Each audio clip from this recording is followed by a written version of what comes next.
Buongiorno e ben ritrovati con l'informazione flash di New Sicilia. I principali titoli della mattina. Il 2023 si è chiuso per la regione siciliana con un aumento delle entrate pari a 1 miliardo e 300 milioni di euro, con un incremento di circa il 10% rispetto al 2022.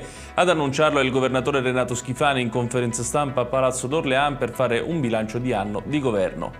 Sono stati celebrati i funerali di Francesco Bacchi, il ventenne morto in seguito alle gravi lesioni riportate durante una rissa scoppiata all'esterno della discoteca Medusa di Balestrate, in provincia di Palermo. Oltre al ventenne arrestato, pare siano indagate altre persone, tra cui anche dei minorenni.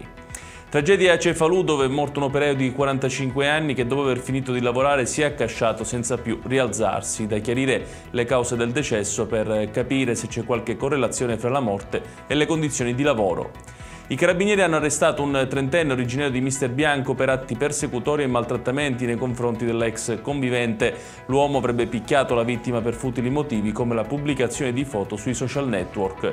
Infine arrestati a Carlentini un 34enne e il figlio per spaccio di sostanze stupefacenti a ricettazione. Nella loro abitazione sono stati ritrovati circa 200 grammi di marijuana e 2 grammi di cocaina.